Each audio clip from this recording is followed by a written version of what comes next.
Well, I killed about as much time as I could before we got started. Uh, Hank texted me yesterday, and of course, I think most of you know his main job is running a construction business, and he was down in South Carolina trying to get a load of steel picked up, and he said the weather hit down there and they got delayed. So he texted me yesterday and asked if I could fill in for him. Of course, like I always say, glad to do that. Glad that we got the system that we do, and he helps me out a lot, and I do what I can whenever I can for him. But I didn't have a lot of time to prepare, obviously. So if you have any input, I would greatly appreciate that. And we're going to do a lot of reading scriptures too. We're going to take some time and read some of these scriptures this morning, talk a little bit about them, and like Dennis always says, this is your class. So if I do all the talking, probably not going to be a very good class. But all the input that you could give is certainly appreciated. So what are we going to talk about? Well, I always tell you guys last minute we're going to do something simple. And we had a couple lessons before. We talked last time we did this, we talked about the sin of ingratitude, or being thankful if you want to look at it in a positive way. But a couple times before that, we kind of kicked around the idea and talked about the origin of sin. And I want to go back and kind of pick up on that idea and just talk a little bit more about general things about sin. I mean, they're things that we all know, but they're always a good reminder, I think, whenever we study God's Word, to pick up on these basic and these simple ideas. And if you were with us in that study and you can remember that far ago, and I know some of these lessons, there's a lot of time that's spaced out between them, but when you talk about the origin of sin, what being do you have to talk about? Satan, right?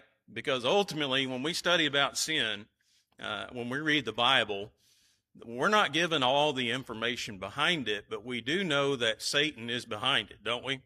I mean, we do know that he is the cause, he is the origin. Jesus called him the father of lies. Obviously, if somebody's a father of something, that means they kind of invented it, right? Or they came up with the idea. And so you have to talk about Satan. And when you talk about the origin of Satan, that's above my pay grade.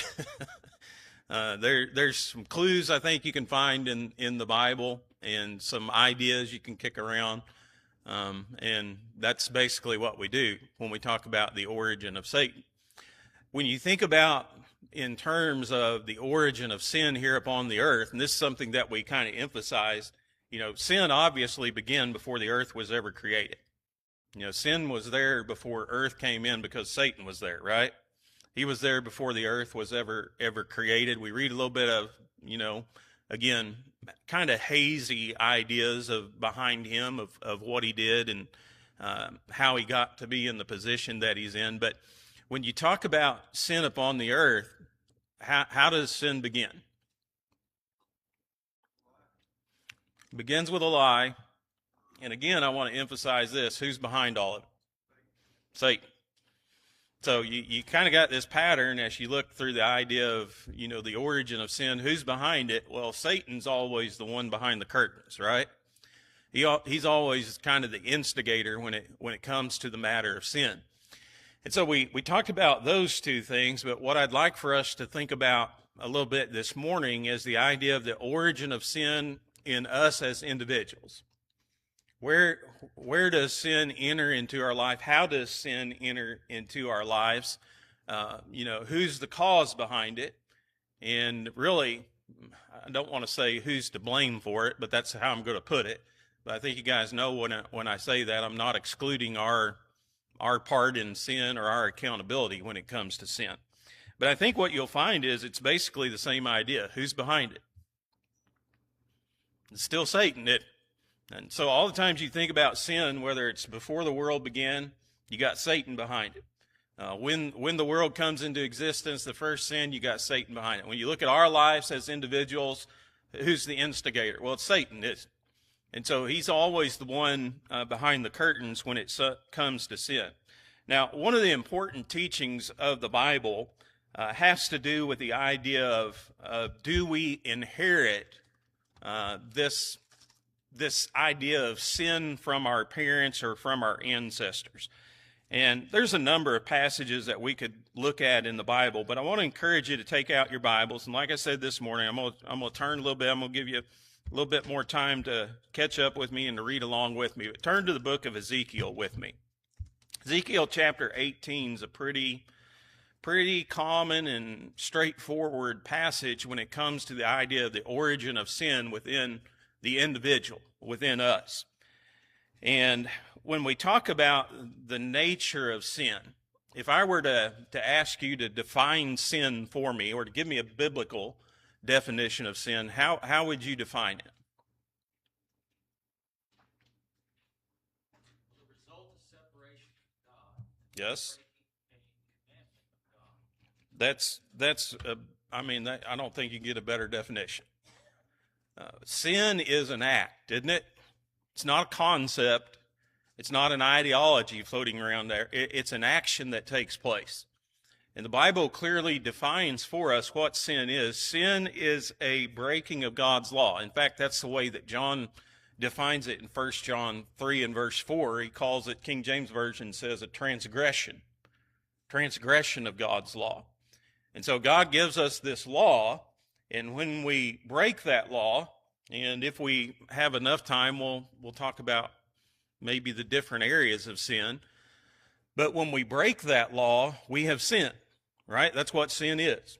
In other words, sometimes we could think of it in a positive way. Sometimes God tells us this is what you're supposed to do, or this is what I want you to do. If we don't do it, that's sin, right? And other times God will tell us, well, this is what I don't want you to do. And we go ahead and we do it. Well, that's sin. That's breaking a law or commandment that God has given to us. And so when you think about the very definition, the very nature of sin, let me ask you this. Can you inherit it? Why not? Because we're all individuals and our souls are all separate from one another. And so we are the ones that choose to sin personally. Yes. We are the ones that are able to, along with Jesus, obviously dying on the cross and making it possible for us to have remission of sin.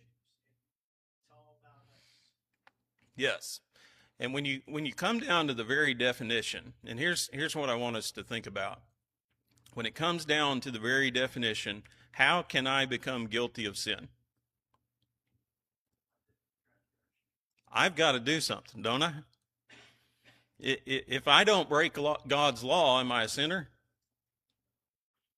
No, it's when I break God's law that I become a sinner, right? When I do something that God tells me not to do, or I don't do something that God tells me to do. I've sinned, I become guilty of sin. Now, there's another good discussion, and this could probably take up the rest of our time, but can we bear some consequences because of somebody else's sin? Yes. Okay, give me an example. There you go. Okay, somebody else sins, somebody else becomes intoxicated, they get behind the wheel of a car, they get into a car crash, and they were in that other car, they kill one of our family members in that car crash. Do we have to live with the consequences of somebody else's sin? Yeah, but am I guilty of sin? No, I'm not the drunk driver. I'm the guy in the other car, right? I didn't break God's law. But because somebody else broke God's law, there's some things that happen to me because of that. And so there's a great difference in the scripture when you talk about, can we become victims of somebody else's sin? Yeah. I mean, there's some things that can happen to us because somebody else broke God's law.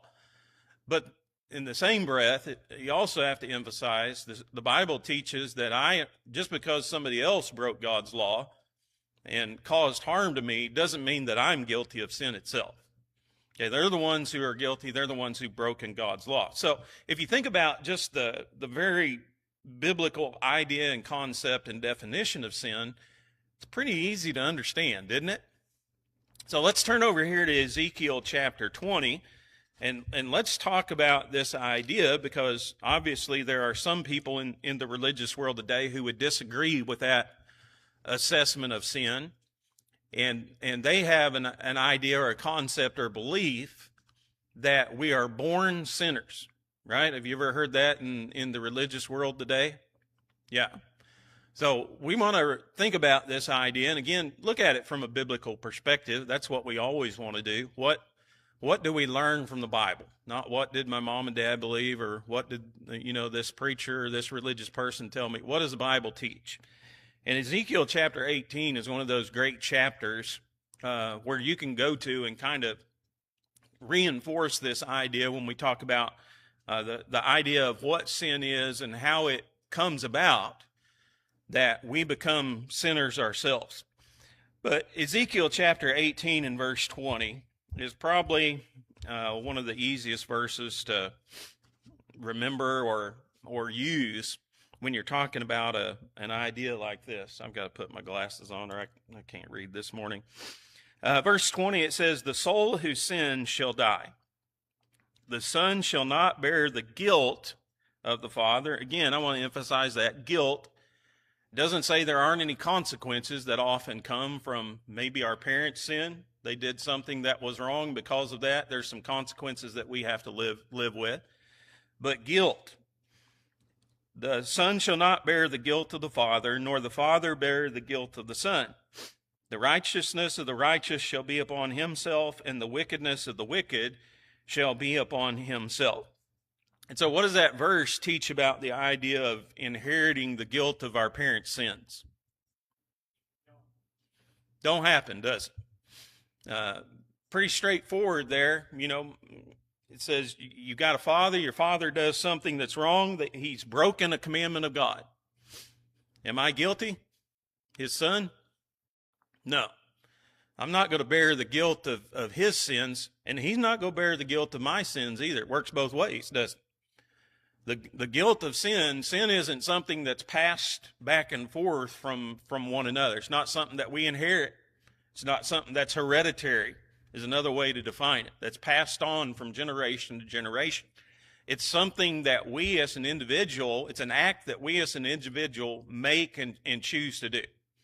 And it's only when we violate or break God's law, we become sinners, or we become guilty of sin.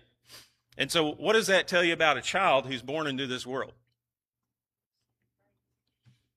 Yeah. The question, it would have to be this: if we believe they are born sinners, I would ask this question: what law of God did they break? Because in order to be a sinner, you have to commit sin, right? You have to break some kind of, or one of God's laws or one of his commandments. Bible says you're not going to inherit the guilt of your father. Or the guilt of your parents isn't going to be passed on to you. You're not going to transfer your guilt to your parents.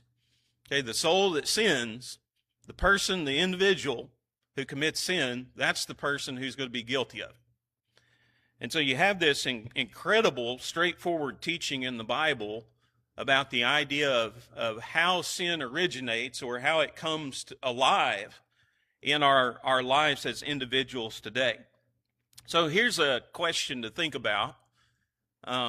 If we are born sinners, and again, this is a concept that some of the religious world holds to today. We've inherited the guilt of our ancestors, and so they'll trace sin all the way back to Adam and Eve.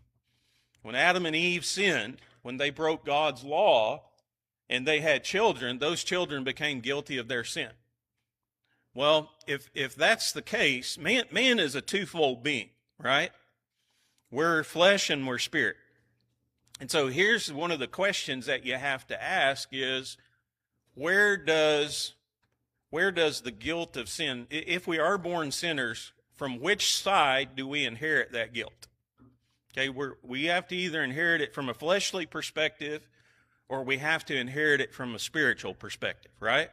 because that's the only two parts of man that there is. So if you think about who is the father of our spirit, God. Hebrews 12 and verse 9 tells us that he is the father of spirits, right? If we inherit our guilt from our spiritual father, what does that tell you about God? Got to be a sinner, right? But what does the Bible teach about God? God doesn't sin, right? In fact, James says in James 1 and verse 13, he's not even tempted when it comes to sin, but he sure doesn't commit it, right? And so our spirit, God gives us our spirit. Is it, when it's given to us, is it full of sin? No, it's sin-free. So then you have to turn to the other side and you have to say, well, it has to be the flesh then, right? If it can't be the spirit, it has to be the fleshly part of man that inherits sin from their fathers. But what does Ezekiel 18:20 say? No, the son's not going to inherit the guilt of his father or the sins of his father. And the father's not going to inherit the guilt of the son, right? Go ahead, Kirby.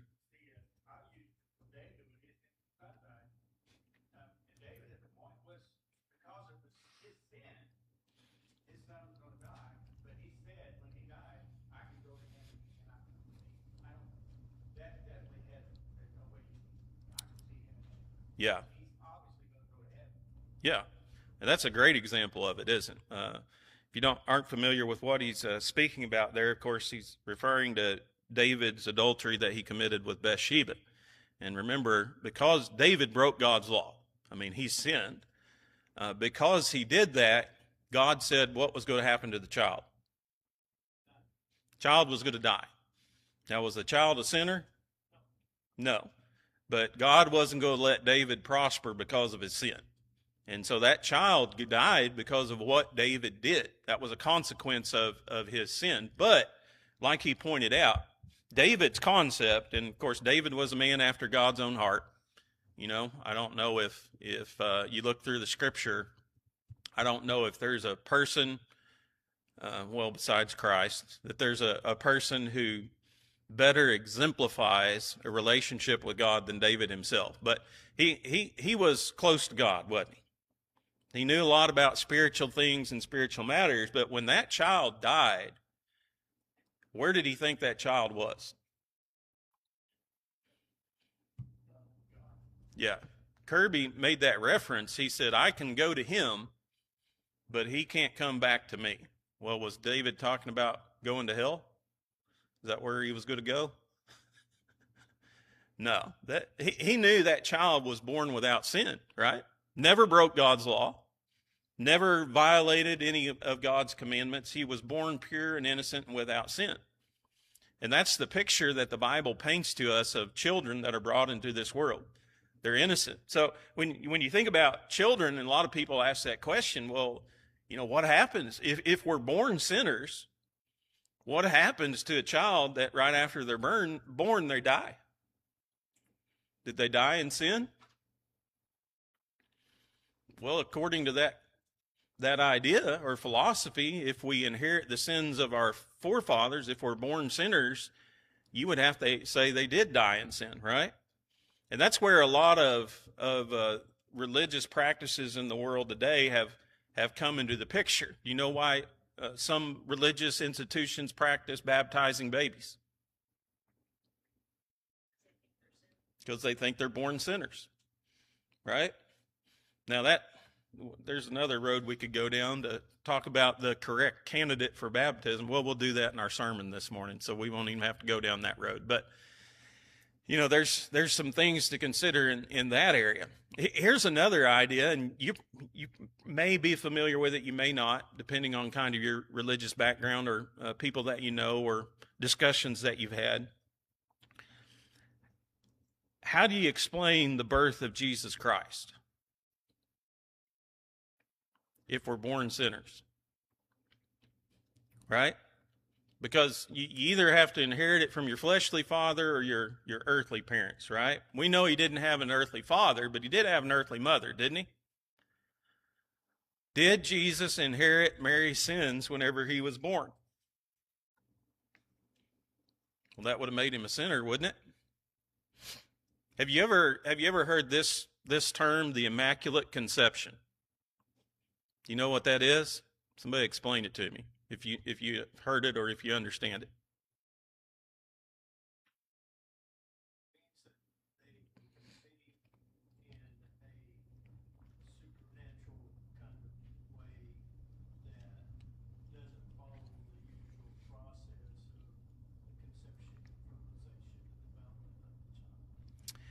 Yeah, there's this whole idea in the religious world, and again, it's based. See, if you believe that we're born sinners, you got to come up with a solution for Jesus' birth, don't you?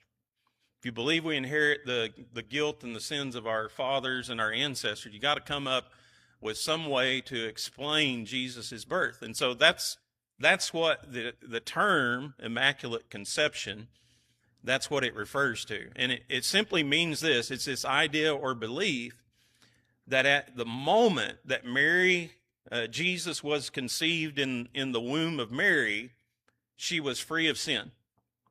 Mary. Now, if Mary was sinless, what does that tell you about her? Here's another. You're going down this road, right? What's the next consequence you got to jump to? She's not human. She's deity. That's why there's a certain religious group who worships her. But it all stems back to this idea of, well, we're born sinners. And if you start with the wrong foundation or the wrong premise, you got a road that you're going down that you got to keep on correcting things, don't you? And that's the boat that we'll find ourselves in.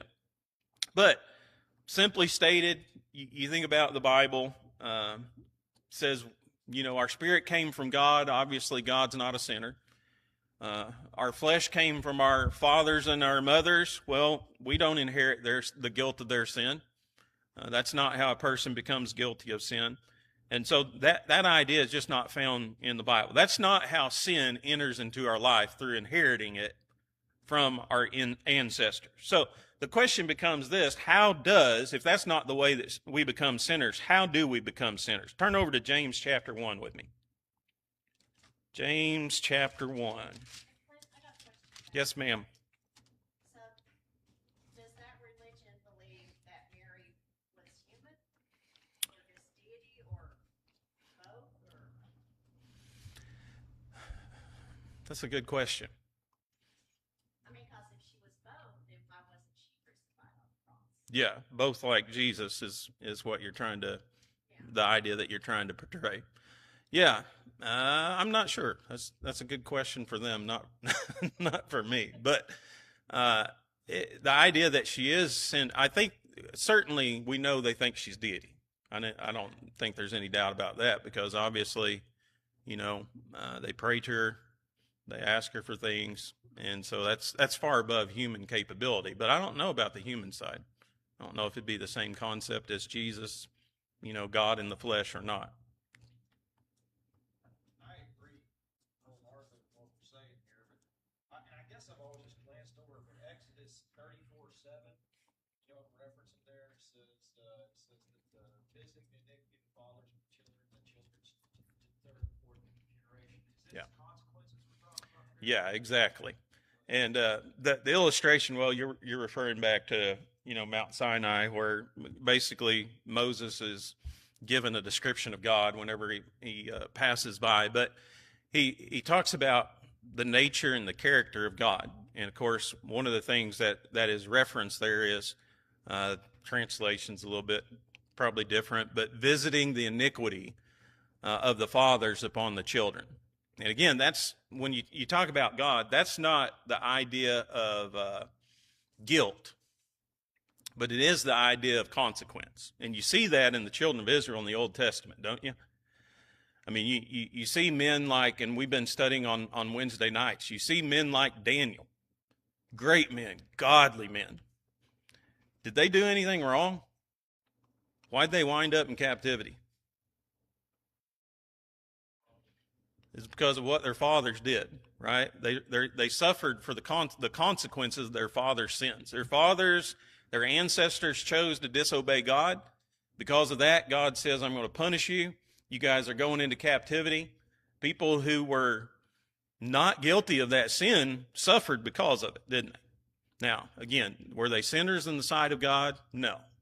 But they did bear the iniquity, the consequences of the iniquity, we could say, of their fathers. Sometimes you can go back as far as 4 generations and see, well, you can go back a lot. We could go all the way back to Adam and Eve today. And let me ask you this question. Do we suffer the consequences of Adam and Eve's sin today? What are some of those consequences? Death, right? Because of what Adam and Eve did, the entire human race now dies physically, right? What else? Pain in childbirth. Women, don't blame your husband. Blame Eve. Okay? Go all the way back to the beginning. That's why women suffer. That's why there's so much pain associated with childbirth in our world today, because of what Eve did in the beginning. You suffer because she sinned. Are you guilty of her sin? Are you a sinner yourself? No, but you suffer the consequences of it. I mean, think about the idea of growing things today. The earth was cursed, right? Because Adam and Eve sinned. Do we suffer today because of the consequences of their sins? Yes. But again, there's a great difference between suffering the consequences because of somebody else's sin and actually being guilty of sin yourself. There's a great difference between the two. But that's a good point there, Adam. That's the reference there. That's the idea that's being brought up there. And of course, we know that from those obvious scriptures in the Bible there. All right. So let's get back here. We got like 3 minutes. Maybe we can do something with it. James chapter 1. James chapter 1. And let's look at verses. Let me get my glasses on here so I can see. Beginning in verse 13 here. James writes this. He says, "Let no one say when he is tempted, I am tempted by God. For God cannot be tempted by evil, nor does he himself tempt anyone. But each one is tempted when he is drawn away by his own desires and enticed. Then when desire has conceived, it gives birth to sin. And sin, when it is full grown, brings forth death." So this is a pretty good passage here when we start talking about how does sin come alive in our lives? Where does it originate from? How do we become a sinner? And basically, James lays out this formula for us. He said the first thing that happens is lust, right? This is the beginning of sin in our life. We desire something. We're enticed by it. We see something, we say, I want that, or I want to do that. And it appeals to us. And then what follows after that? If it appeals to us, you're tempted to do it, aren't you? You look at it, it looks good, it's enticing. There's the temptation. Should I do this? Should I not? Looks good. I really want to do it. And then we give in to that temptation, and that's where sin enters the picture, right? And what comes after sin, James says there? Death. But that's a formula, that's an idea of an origin of sin within our lives as an individual. And I don't know if you could get a better illustration than that one itself. Achan, the Old Testament character of Achan. You remember the story of Achan? Pretty good graphic illustration of James chapter 1 and verses 13 and following. But in the book of Joshua, Joshua chapter 7, remember whenever the children of Israel were sent, is it Ai? Is that what they were supposed to conquer? Don't quote me on that, but I think that's the city that they were supposed to go conquer, Ai. What were they supposed to do with all the possessions of that city? Give them to God. Right? What happened to Achan? He went inside a tent, and what did he see? Yeah. Money, treasure, valuable clothes. He says, man, I could use that. That could help me.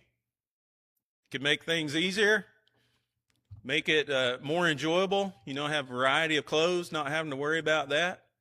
I'd really like to have those things. Was he tempted to take them? Yeah. And when he took them, what happened? The whole family and everybody associated. Yeah. Did he bury it in his sword? Yeah. Well, he tried to hide it, didn't he? Yeah. So what good is hidden money? I mean, that'd be hard to use, wouldn't it? Or hidden clothes. Yeah. But the point is this: he saw it, he was enticed by it, he was tempted to do it, he broke God's law. And that's what made him a sinner. Right? Where is God in that picture? Can you point the finger and say, well, it's God's fault? Right? That's what James is talking about there. When you're tempted to sin, don't point the finger at God. Why do we sin? Is it God's fault? Because we see something we want, we're enticed by it, we're tempted to do it, and we decide we're going to do it, and we break God's law. And that's a formula for becoming a sinner. That's how sin enters into our lives as individuals. Achan saw it, he coveted it, he took it, he died.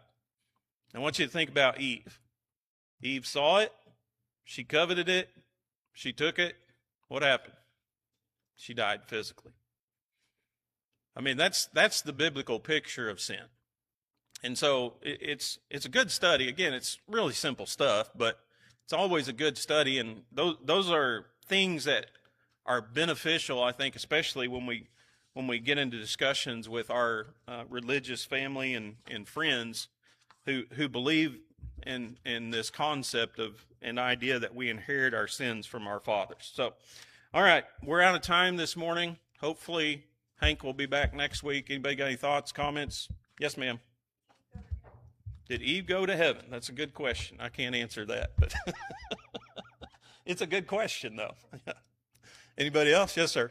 My point is, if you're following it, if you can ever do what Paul says, learn to be content, that takes a lot of the temptation off. Be happy with what you have. Yeah. Yeah, that's easier said than done, though, isn't it?